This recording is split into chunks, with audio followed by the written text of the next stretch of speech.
નમસ્કાર, ક્રાઇમ આવાજ ન્યૂઝમાં આપનું સ્વાગત છે। આજે વાત કરવાની છે દહેગામમાં જે લઠ્ઠાકાંડ થયો છે તે વિશે। કારણ કે દહેગામમાં આ લઠ્ઠાકાંડમાં 3 વ્યક્તિઓએ પોતાના જીવ ગુમાવ્યા છે અને ચો તરફ આ વિષય બહુ જ ચર્ચામાં છે। ત્યારે સમગ્ર ગુજરાતમાં આજે વિપક્ષ પક્ષો છે તે સરકારને ઘેરી રહ્યા છે અને અમિત ચાવડાથી લઈને ગોપાલ ઇટાલિયા સુધી સરકાર ઉપર આકરા પ્રહાર કરી રહ્યા છે। ત્યારે વાવ ધારાસભ્ય જ્ઞાનીબેન ઠાકોર છે તેમણે પણ આકરા પ્રહાર સાથે કહી દીધું કે રાજ્ય સરકાર હિન્દુઓને દારૂ પીવડાવીને પતાવવા માંગે છે। ચાલો પ્રથમ એમનો વિડીયો સાંભળીએ। રાજધાની ગાંધીનગર તાલુકાના દહેગામમાં આજે લઠ્ઠાકાંડથી 2 લોકોએ જીવ ગુમાવ્યા છે। 8 લોકો સારવાર હેઠળ છે। વારંવાર રજૂઆતો કરવા છતાં પોલીસ, બુટલેગરો અને દારૂડિયા આ બેફામ બન્યા છે। ત્યારે દેશના ગૃહમંત્રીનું હોમ ગ્રાઉન્ડ હોય, ગુજરાતની રાજધાની હોય અને અહીંયા જ આવી ઘટનાઓ બનતી હોય તો રાજ્યના બીજા જિલ્લાઓની અંદર હાલત શું છે એ આપણે વારંવાર નિહાળીએ છીએ। ત્યારે માત્ર ભાષણ કરવાથી અને કાગળ ઉપર કાર્યવાહી કરવાથી એનું કામ નહીં પતે, પણ કડક એનું અમલીકરણ થાય એવી કાર્યવાહી એ રાજ્યના ગૃહમંત્રી, રાજ્યના પોલીસ વડા અને દેશના ગૃહમંત્રી કડક સૂચના આપીને હવે પછી આવા પરિવારોની છત્ર છાયા ના ગુમાવવી પડે એના માટે ગંભીર બને। એક બાજુ ભારતીય જનતા પાર્ટીની વિચારધારાવાળા RSSવાળા દેશની અંદર હિન્દુઓની વસ્તી વધારવા માટેના ભાષણ થતા હોય અને એક બાજુ હિન્દુઓને આ રીતે દારૂ પાવીને એને બરબાદ કરીને પરિવારો બરબાદ થાય અને નિર્દોષ લોકોનો જીવ જાય। એટલે આ 2 બાબતની નીતિ એ આ લોકોની છે। ત્યારે એમાં આવનાર સમયની અંદર આ દારૂબંધી માટે ગંભીરપણે પગલાં લઈ અને પરિવારોને ક્યાંક રાહત થાય એવું કામ આ દેશના ગૃહમંત્રી કરે એવી હું અપેક્ષા રાખું। જે મરનાર પરિવારોને એના જે મોભીઓ ગુમાવ્યા છે એમના આત્માને શાંતિ મળે અને પરિવારોને સહાનુભૂતિ અમારી એમની સાથે છે। જો કે આ લઠ્ઠાકાંડ પ્રથમ વખત બન્યો નથી, કારણ કે બોટાદ પછી ખેડા અને હવે દહેગામ આ રીતે દારૂ પીવાના કારણે લઠ્ઠાકાંડ ચર્ચાનો વિષય બન્યો છે। ત્યારે આ લઠ્ઠાકાંડમાં બોટાદનો જે લઠ્ઠાકાંડ હતો તે આપણને યાદ છે, પરંતુ આ તંત્ર આવા સમયે જ આ બધું યાદ રાખે છે અને ત્યારબાદ આ બધું ભૂલી જાય છે। જો કે આ બુટલેગરોને ડામવા પણ ખૂબ જ જરૂરી છે। અવારનવાર આવા આક્ષેપો થતા હોય છે કે જ્યાં પોલીસ હોય છે એ પોલીસ દારૂના હડ્ડા ઉપર જઈને આ રીતે હપ્તા લઈને પોતાના ખિસ્સા ભરતા હોય છે। અને ત્યારે ગાંધીનગરના દહેગામમાં પણ આ લઠ્ઠાકાંડની ઘટના સામે આવી હતી અને તેમાં સરપંચે પણ કહી દીધું છે કે આ લઠ્ઠાકાંડમાં પોલીસ આ દારૂ જે વેચનાર જે બુટલેગરો છે તેમની પાસેથી અવારનવાર પૈસા લઈ જતી હતી અને દારૂમાં આ રીતે લઠ્ઠાકાંડ થયો છે અને 3 જે યુવાનો છે કે જે વ્યક્તિઓ છે તેમના મોત થયા છે। ત્યારે પોલીસે તો કહી દીધું કે આજે સેમ્પલ લેવાયા છે તેમાં ઇથેન દારૂમાંથી મળી નથી આવ્યો, એટલા માટે આ લઠ્ઠાકાંડ ન કહી શકાય। ગામના કાલે 2 લોકોના દેહાંત પછી FSLમાં સેમ્પલ રિપોર્ટ્સ મોકલવામાં આવેલ હતી અને FSLમાંથી જો ટેસ્ટિંગમાં સ્પષ્ટ રિપોર્ટ આવી ગયો કે આ સેમ્પલમાં મિથાઇલ આલ્કોહોલની હાજરી નથી અને ફર્ધર ટેસ્ટિંગ અત્યારે FSLમાં ચાલુ છે। FSL રિપોર્ટ જો મળ્યા છે પોલીસમાં, આમાં સ્પષ્ટ ઉલ્લેખ છે કે મિથાઇલ આલ્કોહોલના હાજરી નથી આ સેમ્પલમાં। કેટલા લોકો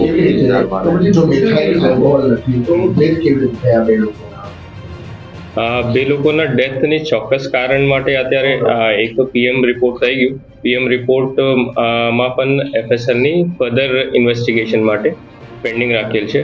end of the record expert સાથે જો વાત થઈ એના એક તો કારણ ये હોઈ શકશે कि अगर खाली पेट ऊपर कोई दारू पिया हसे અને इसका हाइपोग्लिसेमिया होने के चांसेस बहुत ज़्यादा है। हाइपोग्लिसेमिया होने के बाद डेथ होने का चांसेस भी है। एक एफएसएल एक्सपर्ट ये कह रहा है कि ये कारण हो सकता है डेथ का। और कोई लोग है जिसको हॉस्पिटलाइज करना था या बाकी गाँव की स्थिति क्या है? अभी गांव में तो कोई इशू ऐसा है नहीं है, बट प्रिकॉशनरी मेजर में कल रात को पुलिस गांव में कोमिंग ऑपरेशन किया एंड जिस आदमी अफेक्ट हो सकता है वैसा लगा है उनको पुलिस हेल्थ केयर में ऑब्जर्वेशन में रखा है एंड एक बंदा अभी हॉस्पिटलाइज्ड है, वो भी अभी स्टेबल है। रात्रे कॉम्बिंग करते वक्त गाँव के हो गई बढ़िया मुश्किल आपकी पड़ी કોમ્બિંગ પોલીસ લગભગ 10 ટીમ બનાવીને ગામમાં અલગ અલગ જગ્યા કોમ્બિંગ કરવામાં આવેલ હતી અને કોમ્બિંગ દરમિયાન લગભગ 4 કેસ પોલીસ દાખલ કરેલ છે।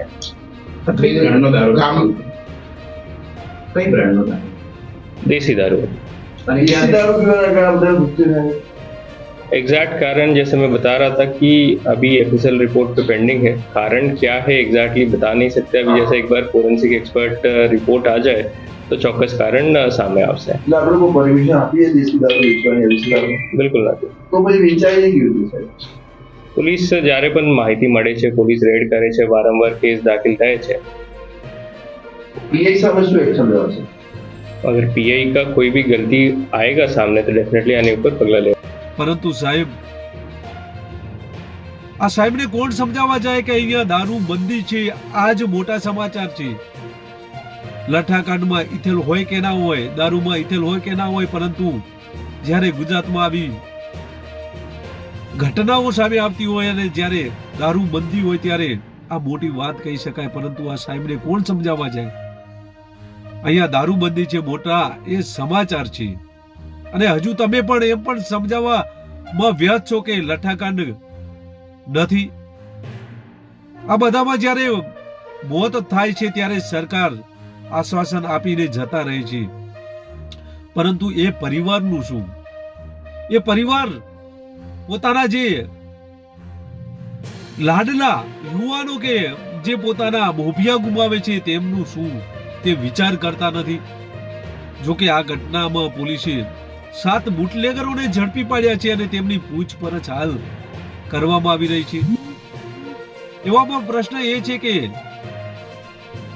આજે દારૂના હડા ચાલતા હતા તો આ પોલીસને કેમ ખબર નથી તે પણ પ્રશ્ન છે। અને બીજું કે ગાંધીનગરથી 32 કિલોમીટરની જે ત્રિજ્યા છે, જે અંતર છે, ત્યાં રીતે આ સરકાર હોય અને 32 કિલોમીટરમાં આ રીતે જો દારૂના હડા ચાલતા હોય ત્યારે આ સ્થાનિક પોલીસ કાર્યવાહી ન કરતી હોય ત્યારે છેવાડાના જે વિસ્તારો છે તેમાં સરકાર કેવી રીતે પહોંચશે અને કેવી રીતે કાર્યવાહી કરશે તે સવાલો છે। પરંતુ હાલ સરકારની આ દારૂ વેચાણ છે તેના ઉપર નામવાની દાનત નથી, કાં તો આ સરકાર આંખ આડા કાન કરી જાય છે અને અવારનવાર આવું બધું લઠ્ઠાકાંડ જેવી ઘટનાઓ અવારનવાર સામે આવતી હોય છે। ત્યારે એફએસએલ નો એક પ્રારંભિક રિપોર્ટ આવી ગયો છે, બીજો રિપોર્ટ બી સાંજ તક આવશે। ઉચ્ચ લેવલના અધિકારીઓ આની તપાસ કરી રહ્યા છે। સંપૂર્ણ માહિતીઓ એ પોલીસ વિભાગ દ્વારા આજે સાંજ સુધી પ્રેસ અને મીડિયાને આપવામાં આવશે। અમિત ચાવડાએ આક્ષેપ કર્યો છે કે સરકાર કામ નથી કરતું।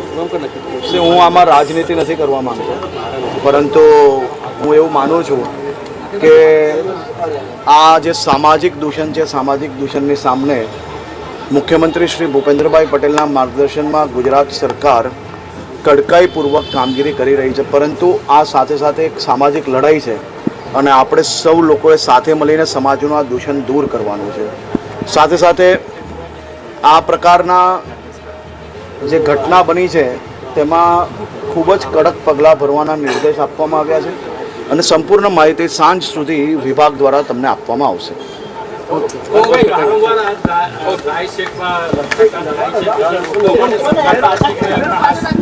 મેં પહેલાં જ કહ્યું આપને કે આ બાબતે ખૂબ ગંભીરતાપૂર્વક રાજ્ય સરકાર દ્વારા તમામ પ્રકારના પગલાં લેવામાં આવી રહ્યા છે। અને સાથે સાથે આની ઉચ્ચ કક્ષાની તપાસ જે આપવામાં આવી છે, આજે સાંજ પહેલાં FSLના રિપોર્ટ આવતા જ આની સંપૂર્ણ માહિતી આપવામાં આવશે. એક પ્રારંભિક રિપોર્ટમાં આપ જાગૃત નાગરિક છો એટલે મારે આપને જણાવવું પડે કે લઠ્ઠાનું કોઈ બી અંશ આની અંદર મળ્યું નથી. જે FSLનો પ્રારંભિક રિપોર્ટ આવ્યો છે, પરંતુ સાંજ સુધી જે રિપોર્ટ આવશે એમાં સંપૂર્ણ માહિતી આપને સૌની સમક્ષ મૂકવામાં આવશે. FSLનો એક પ્રારંભિક રિપોર્ટ આવી ગયો છે, બીજો રિપોર્ટ બી સાંજ તક આવશે. ઉચ્ચ લેવલના અધિકારીઓ આની તપાસ કરી રહ્યા છે. સંપૂર્ણ માહિતીઓ એ પોલીસ વિભાગ દ્વારા આજે સાંજ સુધી પ્રેસ અને મીડિયાને આપવામાં અમિત આવશે. ચાવડાએ આક્ષેપ કર્યો છે કે સરકાર કંઈ કામ નથી કરતું. હું આમાં રાજનીતિ નથી કરવા માંગતો, પરંતુ હું એવું માનું છું કે આ જે સામાજિક દૂષણ છે, સામાજિક દૂષણની સામે મુખ્યમંત્રી શ્રી ભૂપેન્દ્રભાઈ પટેલના માર્ગદર્શનમાં ગુજરાત સરકાર કડકાઈપૂર્વક કામગીરી કરી રહી છે. પરંતુ આ સાથે સાથે એક સામાજિક લડાઈ છે અને આપણે સૌ લોકોએ સાથે મળીને સમાજનું આ દૂષણ દૂર કરવાનું છે. સાથે સાથે આ પ્રકારના જે ઘટના બની છે તેમાં ખૂબ જ કડક પગલાં ભરવાના નિર્દેશ આપવામાં આવ્યા છે અને સંપૂર્ણ માહિતી સાંજ સુધી વિભાગ દ્વારા તમને આપવામાં આવશે.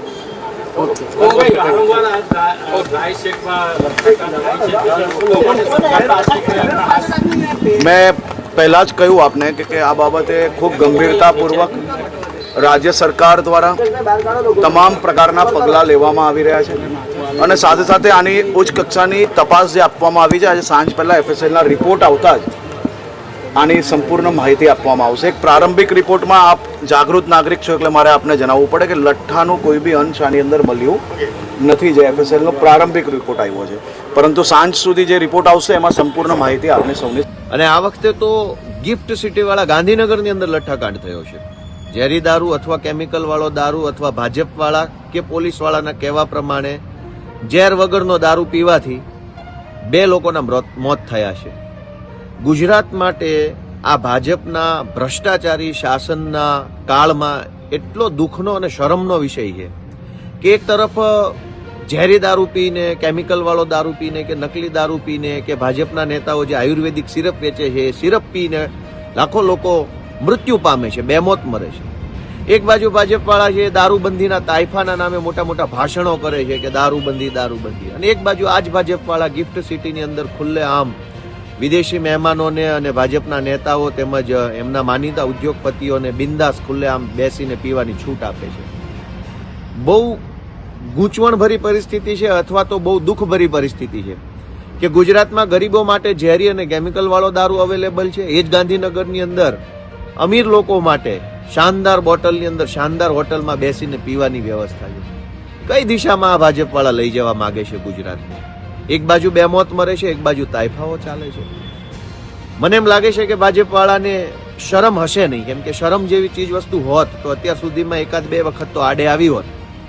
આટલી હદે બેશરમી, આટલી હદે દુષ્કૃત્ય કરનારા લોકોને, સત્તામાં બેઠેલા લોકોને આપણે બધા ઓળખી અને આપણા ગુજરાતને આવા લોકોથી બચાવીએ કે જે બે મોઢાની વાતો કરે છે, દોગલી વાતો કરે છે અને ગુજરાતની જનતાને વારંવાર ઝેરી દારૂ, કેમિકલ વાળો દારૂ કે ભાજપવાળા વેચે કેમિકલ યુક્ત સિરપ ટાઈપના નશીલા પદાર્થો પીવડાવી અને બેમોત મારે છે.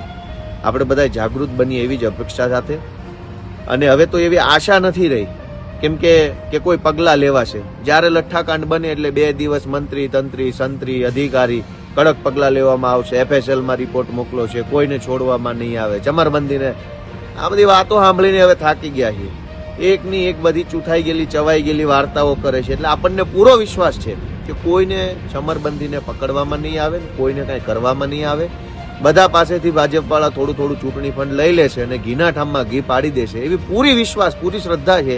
એટલે હવે ન્યાયની માંગણી નથી કરતા કે એવું કંઈ અમે વિરોધ પક્ષ તરીકે એવું કહેતા નથી કે ભાઈ હવે જનતા પાર્ટીના શાસનમાં હપ્તાખોરીના કારણે એક પછી એક લઠ્ઠાકાંડો બની રહ્યા છે, લોકોના જીવ જઈ રહ્યા છે.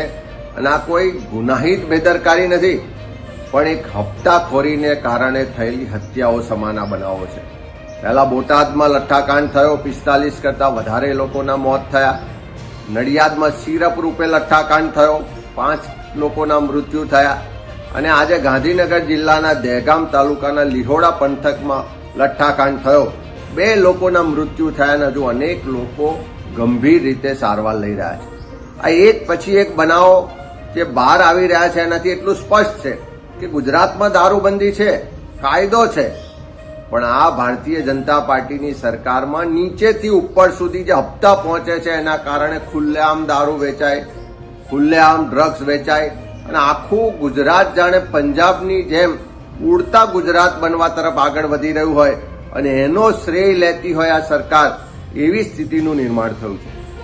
આજે જે આ દહેગામમાં લઠ્ઠાકાંડ થયો, સરકારને શરમ આવી જોઈએ કે એક પછી એક બનાવો બની રહ્યા છે, તેમ છતાં એને રોકવા માટેના નશાબંધીના કાયદાને કડકપણે અમલ કરવા માટેની કોઈ ચિંતા કે ઈચ્છા શક્તિ આ સરકારમાં રહી નથી. ત્યારે એવા સંજોગોમાં આની સંપૂર્ણ તપાસ થવી જોઈએ, કડકમાં કડક કાર્યવાહી થવી જોઈએ અને આવો બનાવ ભવિષ્યમાં ક્યારેય ના બને એની ચિંતા કરીને સરકારે મુખ્યમંત્રી શ્રી આગળ આવવું જોઈએ કે દારૂબંધીનો કાયદો છે એને જો ખરેખર ઈચ્છા શક્તિ હોય ને કડક રીતે અમલ કરવામાં આવે તો એક જ મહિનાની અંદર ગુજરાતમાં કોઈ પણ ખૂણે એક ટીપું પણ દારૂ ના મળે. પણ હપ્તા લેવાનું બંધ થાય તો કાયદાનો અમલ થાય ને. ત્યારે સરકાર હપ્તાખોરીમાંથી બહાર નીકળે અને દારૂબંધીના કાયદાનો કડક અમલ કરાવે, એ આખા ગુજરાતના લોકોની આક્રોશ સાથે આજે ફરી એકવાર રાજ્યના ગૃહમંત્રીએ હર્ષ સંઘવીએ કહી દીધું છે કે આવી ઘટના નહીં ઘટે. પણ બધાને ખબર છે કે બોટાદ પછી ખેડા અને હવે દહેગામમાં આ જે સિલસિલો છે તે યથાવત જોવા મળી રહ્યો છે. ત્યારે આ સિલસિલો ક્યાં સુધી ચાલશે તે પણ કોઈને ખબર નથી. ત્યારે સરકાર ઊંઘમાંથી જાગે અને આશા છે કે આવી ઘટનાઓ બીજી વખત ન બને તે માટે સરકાર દ્વારા આવા બુટલેગરો સામે કડકમાં કડક કાર્યવાહીના આદેશ આપે. કારણ કે જે લોકોએ પોતાનો મોભી, પોતાનો દીકરો, પોતાનો પતિ જેણે ગુમાવ્યો છે તેને જ આ લઠ્ઠાકાંડની વેદના હોય છે. ત્યારે લઠ્ઠાકાંડ થયા પછી આ સરકાર ભૂલી જતી હોય છે, પરંતુ હવે આવી ઘટના ન ઘટે તે માટે સરકાર દ્વારા આવા બુટલેગરો ઉપર કડકમાં કડક કાર્યવાહી કરવી પડે તે ખૂબ જ જરૂરી છે. બસ એ જ. નમસ્કાર. અમારી ચેનલમાં જો તમે નવા છો અને અમારા લેટેસ્ટ વિડિયા તમારા સુધી પહોંચે તે માટે અમારી ચેનલને સબસ્ક્રાઇબ કરવાનું ભૂલશો નહીં.